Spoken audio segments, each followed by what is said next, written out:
while I was helping her sick mother. Her phone linked to the speaker. A male voice said, "Tell him you're seeing your sister. Come to the motel. I bought Viagra. My name is Patrick Hale. I'm 34, an internist at St. Mary's Hospital, and for the last 2 weeks I had practically been living in my fiancée's childhood home. Her mother, Margaret, had come down with pneumonia that turned nasty fast.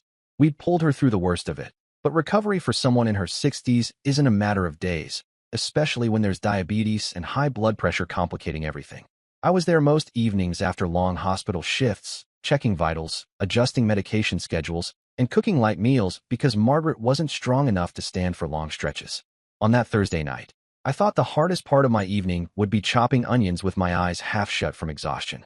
Margaret sat bundled in the living room recliner, a wool blanket around her shoulders, while my fiancée, Eliza, scrolled through her phone on the couch. It felt almost normal, the three of us in that quiet house, me in the kitchen humming without much energy. Then the speaker on the counter crackled. Margaret coughed lightly, and I turned to make sure she was okay, but it wasn't her. The sound came from the Bluetooth speaker we used for radio. Without warning, Eliza's phone had linked automatically. A man's voice filled the kitchen, clear, slow, deliberate. "Think of something. Tell him you're seeing your sister. Come to the motel. I bought Viagra." For a moment, I didn't react. The words were too absurd, too grotesque, landing in the middle of simmering soup and Margaret's soft wheezing. But they kept echoing in my head. The speaker buzzed once more, then silence. Eliza froze in the living room, her phone in her hand like a gun that had gone off by mistake. Margaret lifted her head slowly, her face pale and stricken. She was sick, yes, but the expression on her face wasn't physical illness. It was recognition. I stepped out from behind the counter. My voice came out low, steady, the way I speak to panicked patients before procedures. "Who was that?" Eliza stammered, gripping her phone so tightly her knuckles whitened. She said it was a prank call, that her friends sometimes did stupid things. But Margaret let out a harsh breath, not quite a cough, not quite a sigh, and muttered that her daughter never had friends with that kind of humor. I pressed further, though not by shouting. I didn't need to. Silence weighed heavier than raised tones.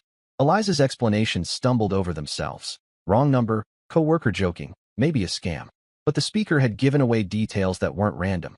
Telling me she was visiting her sister wasn't a phrase that came out of nowhere. She used that excuse often. Her sister lived in another city, and she made regular trips there that I had never questioned. The confrontation lasted minutes, but felt like an hour. Margaret tried to rise, perhaps to stop the fight, but her legs shook. I steadied her, guided her back to the chair, and caught her eyes. There was sorrow there, and something else, confirmation that she, too, suspected the daughter she'd raised might be living a double life. Eliza insisted it was nothing, that she'd explain later, but then she grabbed her coat and walked out the door before either of us could stop her. Margaret sagged in the chair, clutching the blanket like armor. The room was filled with the faint smell of boiling broth and the loudest silence I'd ever known. I didn't follow Eliza that night. Part of me wanted to storm after her, demand names, addresses, explanations. But another part of me, the part that handles patients who deny chest pain while gripping their sternum, told me that raw confrontation rarely brings truth. People lie more when cornered. Margaret asked me, after a long pause, if I had known. I told her honestly I hadn't. Her breathing rattled faintly as she shook her head. She said she wasn't surprised. She had felt unease for months, though she'd chalked it up to her illness or a mother's paranoia. When Eliza claimed she had extra errands, late visits to her sister, or sudden phone calls that sent her into another room, Margaret hadn't asked questions. She didn't want to. Now, with the words from that speaker still hanging in the air, she wished she had. I went back to the soup, not because I was hungry, but because hands need tasks when the brain is spiraling. Knife against cutting board, spoon in pot, water running over dishes. All of it mechanical. My mind, however, replayed the voice. Male, middle-aged, confident. Not the voice of some teenager pulling a prank.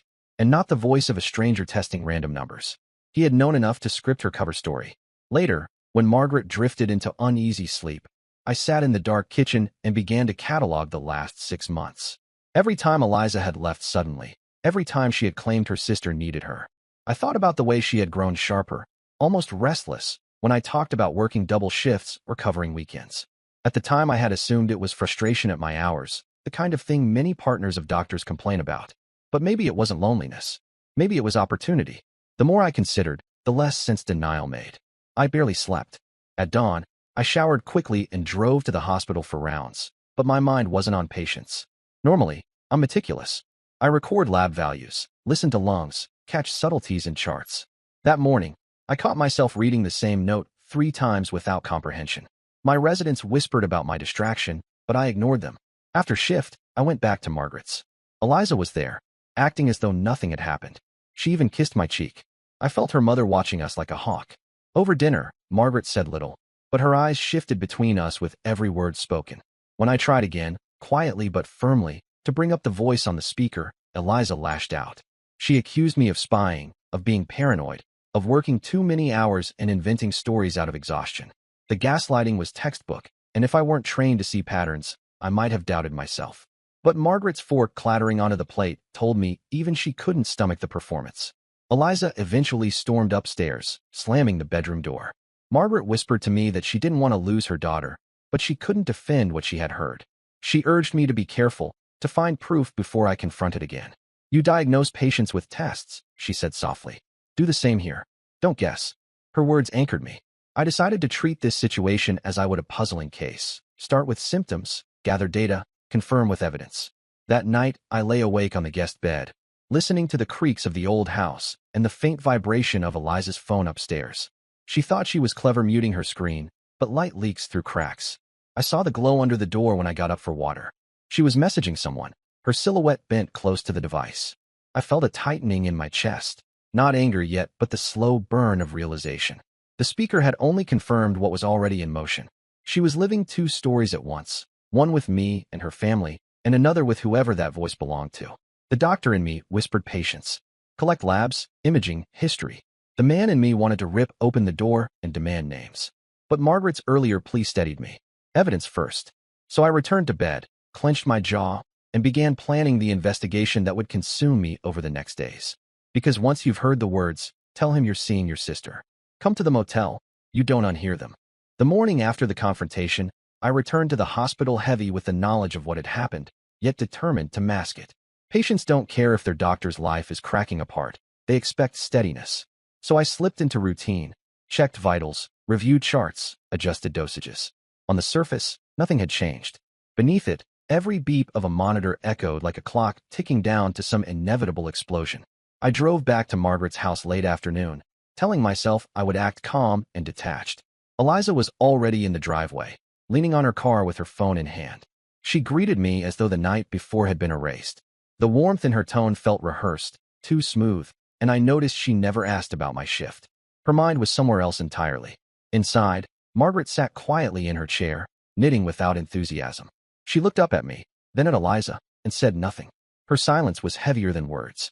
At dinner, Eliza excused herself mid-meal, claiming her sister had texted about an urgent matter. She slipped upstairs, her phone glowing again. Margaret's fork paused midair, and she met my eyes. I understood. The pattern was repeating. When Eliza returned, she said she needed to spend the weekend with her sister. She gave details too quickly, too polished, like she had memorized them. I listened, nodded, and pretended to believe. Inside, I cataloged every inconsistency. Her sister lived in another state, 2 hours away, yet Eliza claimed she would only be gone a few hours.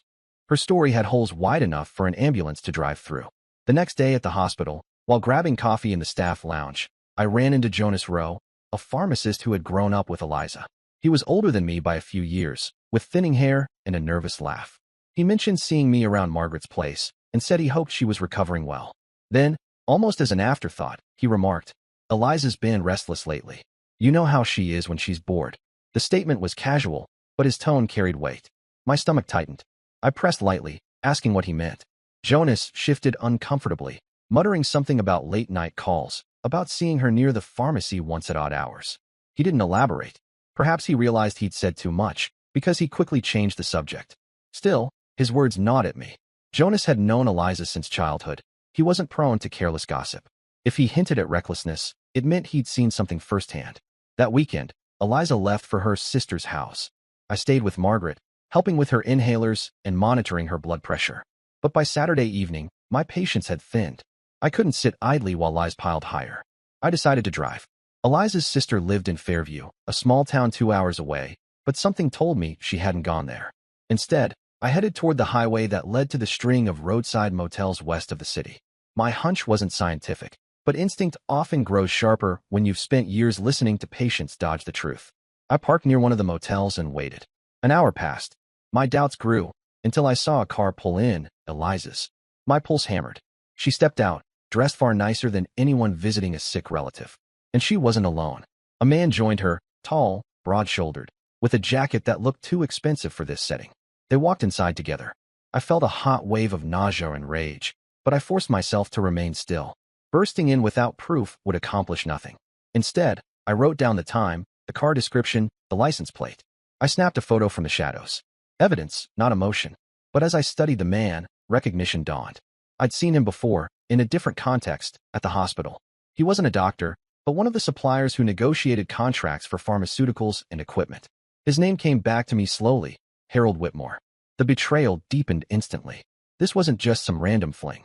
This was a man who had authority over the hospital's supply chain. A man who had smiled in meetings and shaken my hand.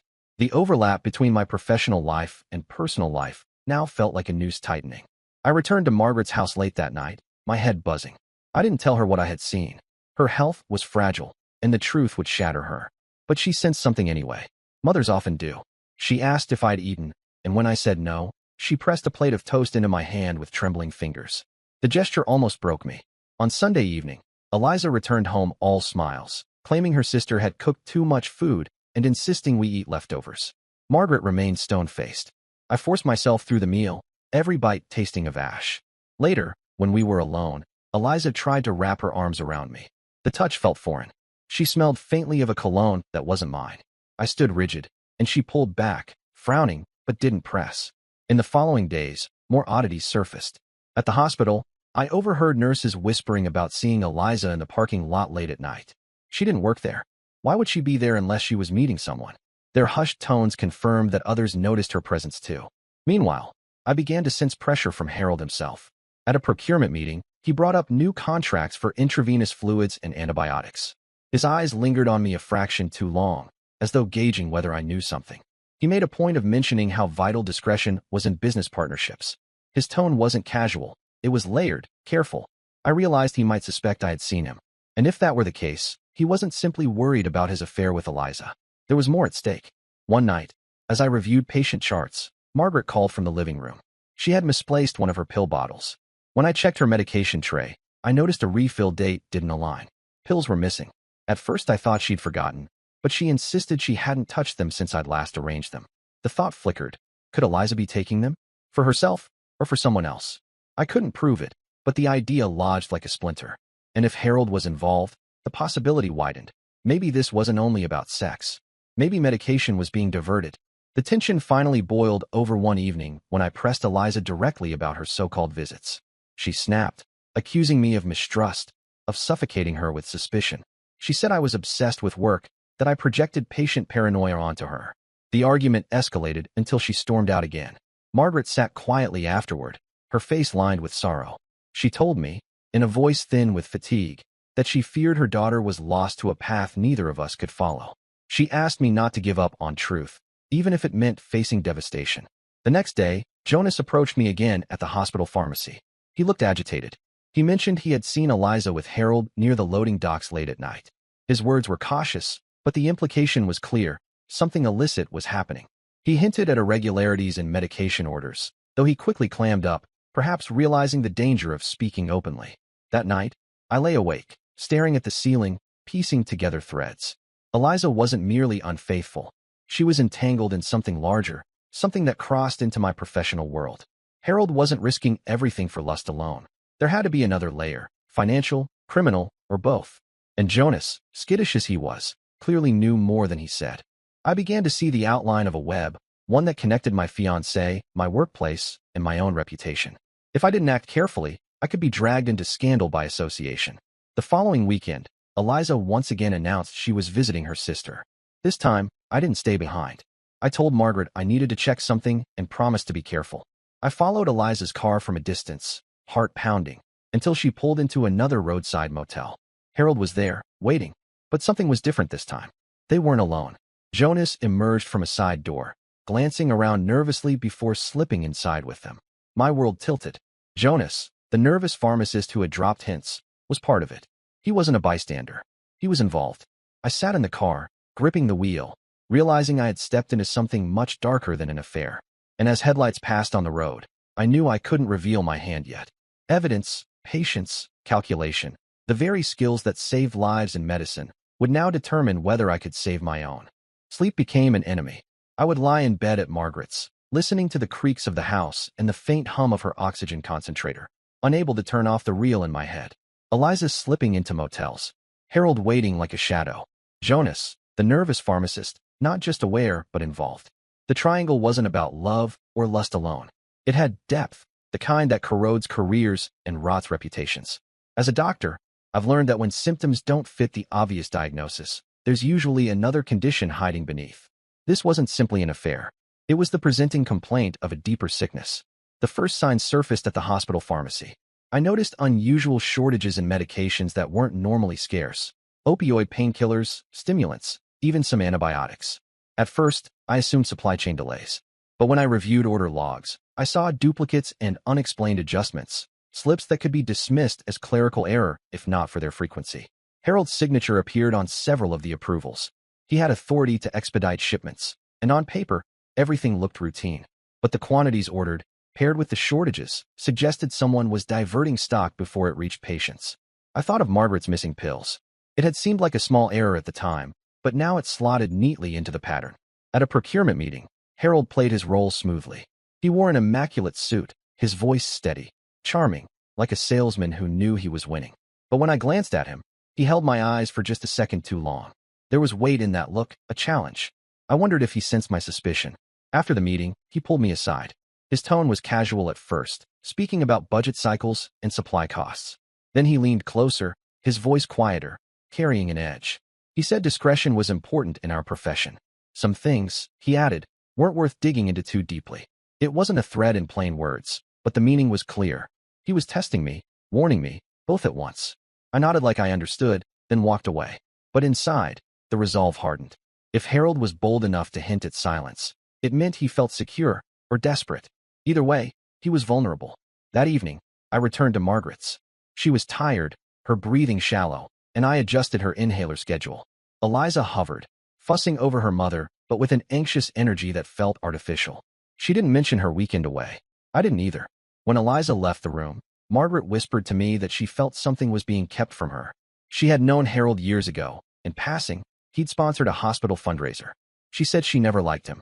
Too smooth, too eager to impress. She looked at me with watery eyes and asked if her daughter was mixed up with him. I couldn't lie to her. I didn't give details, but I admitted Eliza wasn't where she claimed to be on weekends. Margaret closed her eyes, as though she had expected it all along. The following week, I dug deeper.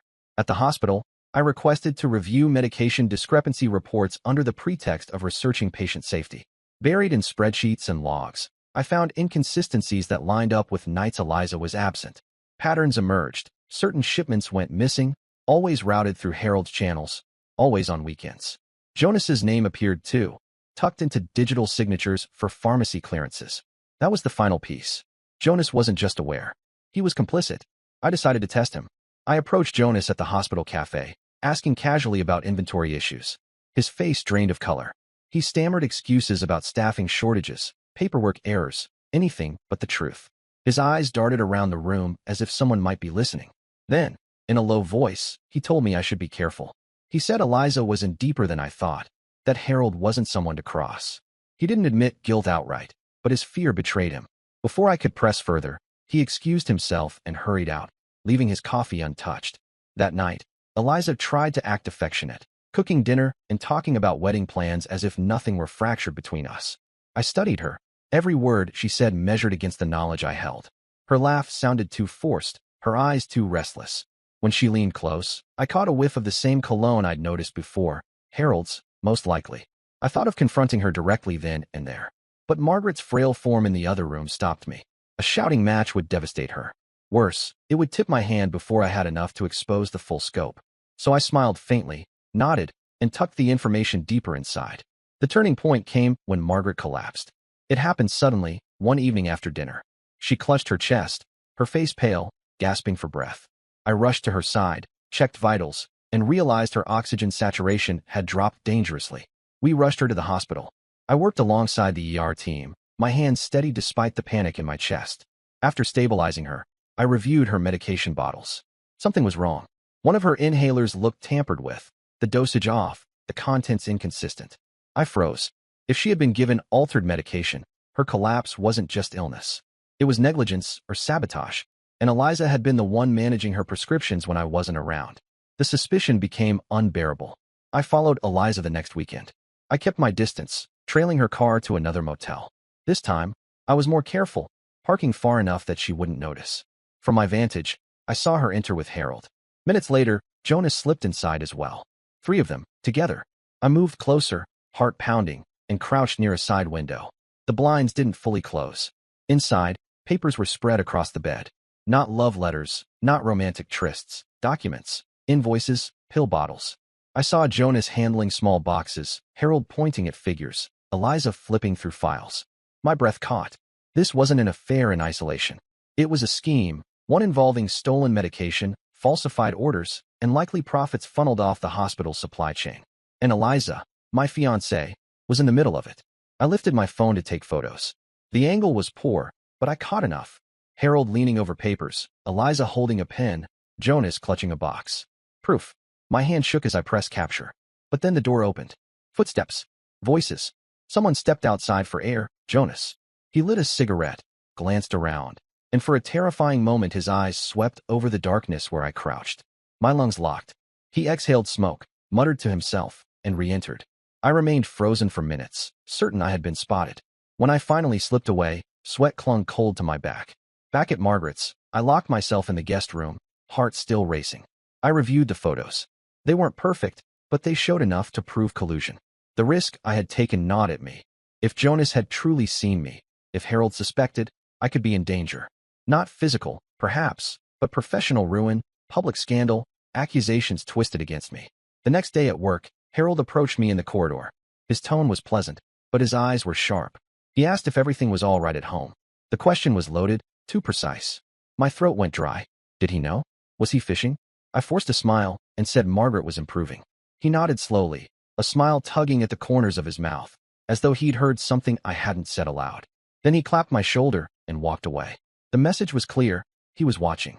That night, Margaret asked me directly if Eliza was in danger. She had seen enough whispers, enough tension, to know something dark was unfolding. I told her gently that Eliza was making choices that could harm everyone. Margaret wept softly, ashamed and afraid. She said she wished she had raised her daughter differently. I stayed by her side until she slept, my resolve hardening with every breath she took. This wasn't only about betrayal anymore. Margaret's health had been endangered, the hospital's integrity compromised, and my own career hung by a thread. I thought of the patients I'd sworn to protect, the oath I had taken. If Harold and Jonas were bleeding the system dry for profit, if Eliza was their willing accomplice, silence would make me complicit too. So I decided, the next time they met, I wouldn't just observe. I would intervene. By the time the next weekend arrived, I had rehearsed every possible outcome in my head. Confrontation in the open risked chaos. Silence was unbearable. Evidence existed, but half measures wouldn't cut it. I needed one decisive moment where truth collided with consequence. Eliza announced again she was heading to her sister's. Margaret sat stiffly in her chair, staring at the wall as though she'd heard the line too many times to stomach it anymore. I told Eliza I had a late shift. She kissed my cheek with the same routine smile and left. The moment her taillights vanished, I rose, grabbed my keys, and told Margaret to rest. She looked at me with weary eyes. She didn't ask where I was going. Maybe she knew. I followed Eliza at a careful distance, headlights dimmed, every nerve buzzing. She drove west, past the city, past gas stations and diners, until she pulled into the same motel as before. Harold's car was already there. Jonas's small sedan appeared minutes later. I parked a block away and walked, sticking to shadows. The night air was cool, but sweat soaked my collar. This time, I didn't stop outside the window. I marched straight to the door. My heart pounded, but my stride didn't falter. I knocked once hard. Muffled voices inside froze. Then the door cracked open, Eliza's face pale and startled. "Patrick," she began, but I pushed past her into the room. Inside, Harold stood by the bed, papers scattered across it. Jonas sat in a chair, clutching a cigarette he hadn't lit. All 3 froze like thieves caught under a floodlight. For a moment, silence reigned. I let it stretch, every second choking them. Then I spoke, steady, each word deliberate. "I know everything." Eliza's voice shook as she tried to spin excuses. She said it wasn't what it looked like, that Harold was helping her with something, that Jonas was just delivering supplies. Lies stacked on lies. Harold remained calm, too calm. He straightened his jacket, met my eyes, and said I was making a mistake. He warned me that interfering could destroy more than just my relationship. His tone carried authority, the same smooth persuasion he used in boardrooms. Jonas looked ready to collapse. His hands trembled. He muttered that none of this was his idea, that he had been dragged in. His guilt leaked through every stammer. I cut through their noise. I pulled out my phone and dropped it on the bed. The screen lit with photos I had taken through the window. Harold bent over invoices, Eliza holding boxes, Jonas scribbling notes. "You think I came here blind?" I said.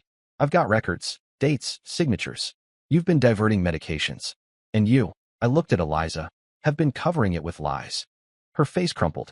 She tried to step toward me, pleading that it wasn't about betrayal, that she had gotten trapped. But I saw no trap, only choices. Harold's mask slipped.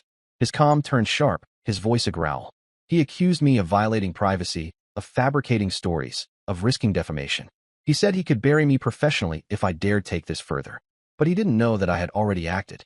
Before coming here, I'd sent copies of the photos and my notes to Dr. Ruth Alvarez, my colleague at the hospital who was part of the internal investigation into medication theft. She was trustworthy, meticulous, and relentless. Even if I disappeared, the evidence wouldn't. I told Harold this.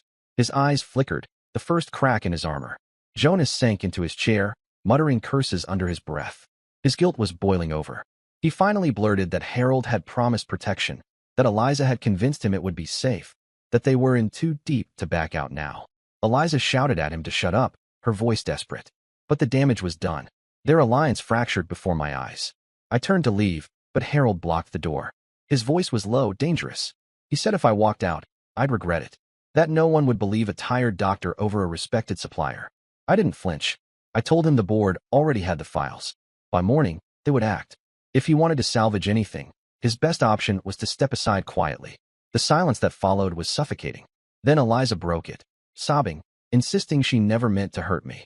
She claimed Harold had pressured her, that Jonas had orchestrated paperwork, that she had just been a pawn. Her words tumbled out, messy, frantic. I looked at her, the woman I had once planned a life with, and felt only emptiness. Love cannot survive when trust is poisoned. I stepped past Harold, opened the door, and walked into the night. Behind me, voices rose in chaos, accusations, denials, panic. But I didn't turn back. The fallout was swift. By Monday morning, Harold was suspended pending investigation. The board moved fast once Dr. Alvarez presented the files. Contracts were frozen, audits launched, and whispers filled the hospital halls. Jonas resigned before he could be dismissed. Rumors swirled of pharmacy licenses under review, of charges being prepared.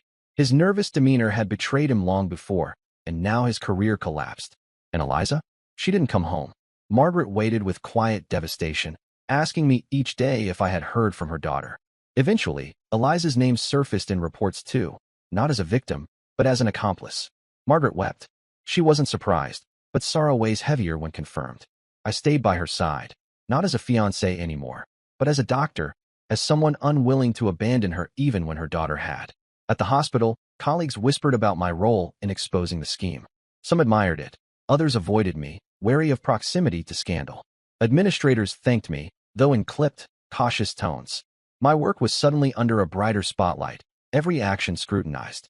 Harold, stripped of authority, faced not only dismissal but legal charges. His arrogance had shielded him for years, but evidence doesn't bend to charm forever. Eliza tried contacting me once. A late-night message, full of apologies and promises, claiming she had been lost and manipulated. I didn't answer. Silence can be more final than words. Margaret improved slowly. Her lungs cleared, her strength returned in increments. She thanked me often, though her eyes carried guilt that her daughter had brought this upon us. I told her gently it wasn't her fault. Adults choose their paths, and Eliza had chosen hers. As weeks passed, life regained rhythm. Hospital rounds, paperwork, late dinners. But beneath it all lingered scars, the memory of a voice through a speaker, of lies unraveling, of love turned weapon. The consequences spread like ripples. Harold faced indictment. Jonas vanished from town, reputation in tatters. Eliza, stripped of credibility, drifted into obscurity. Margaret, though wounded emotionally, grew closer to me than ever, our bond forged through shared pain. And me? I carried forward, more cautious, less naive. Trust once broken reshapes a man. But medicine has taught me resilience. Wounds heal, though they leave marks. When I stood again in the same kitchen where it began, chopping onions under quiet light, the Bluetooth speaker sat silent. The memory of that voice remained, but it no longer defined me. The story hadn't ended the way I once dreamed. But endings don't ask for permission. They arrive, and you either collapse or adapt. I chose to adapt.